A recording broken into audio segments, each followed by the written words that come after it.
The war between Israel and Hamas. The temporary truce has been extended for 2 more days to allow more hostages to be freed and Palestinian prisoners to be released, with more aid going into Gaza. Matt Gutman is in Israel, has the latest, including more emotional reunions. Good morning, Matt. Good morning, Robin. That ceasefire holding now for a 5th consecutive day, and the 9 children and 2 women released last night being treated here at this hospital. That is, we're learning more about the conditions in which they were held.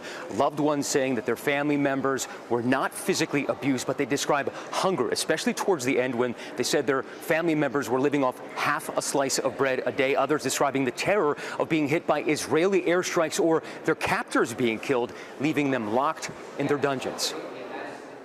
This is the moment these Israeli hostages walk their final steps in the hands of Hamas and into Red Cross vans as part of a 4-day ceasefire agreement, which both sides have now agreed to extend for at least 2 more days. The Red Cross truck here seeing leaving Gaza and entering Israel. Of the 11 released, 2 women and 9 children, all in stable condition, including 16-year-old Sahar Calderon and her 12-year-old brother, Erez. When we met their mother, Hadass, last week, she was shattered. And after the news her children were coming home, we know that physically they're okay. Their first reunion was with their mother, and I think that's the most critical piece of it, that they got hugs and love and the feeling of some safety after 52 days in captivity. We know that they didn't get a lot of food. There are some days that they were given half a piece of bread, that they lost a lot of weight. And new details today of the hostages' life in captivity. They still were locked up in a rat hole. That's Shahar Moore, his family released over the weekend, saying they were not physically harmed, but their captivity was punctured by boredom and fear of Israeli airstrikes. If they wanted to go to the bathroom, they had to call someone to take them out, and sometimes they would have to wait almost an hour. They feared not only for their life, they feared for the captors' life, because if their captors, while they were going away to get some errands, they were killed, they would leave them there. They were killed and they're locked up in this prison cell. What will happen to them? The White House saying at least 9 Americans are still held captive in Gaza. The only one released so far, 4-year-old Abigail Idan, seen in these photos just hours after reconnecting with her family. And I saw the helicopter landing and said, no, it's her. Is it really her? She's really inside.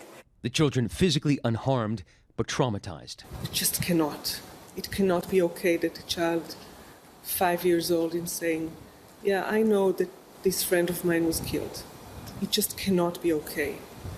And the more quiet it is, the more heartbreaking it is.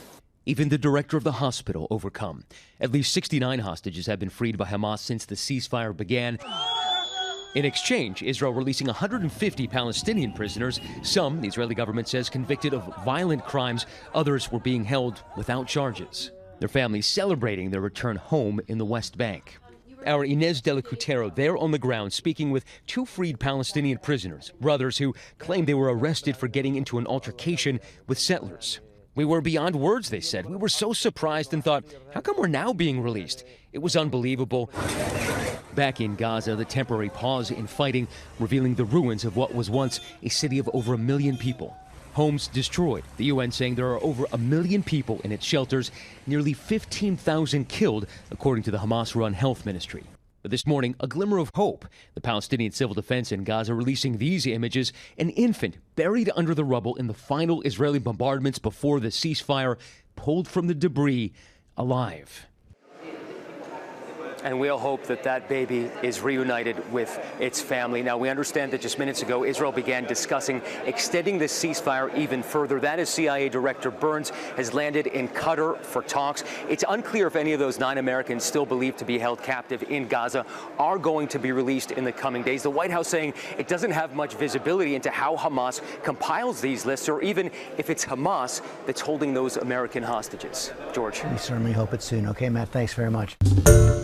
Hi, everyone. George Stephanopoulos here. Thanks for checking out the ABC News YouTube channel. If you'd like to get more videos, show highlights, and watch live event coverage, click on the right over here to subscribe to our channel. And don't forget to download the ABC News app for breaking news alerts. Thanks for watching.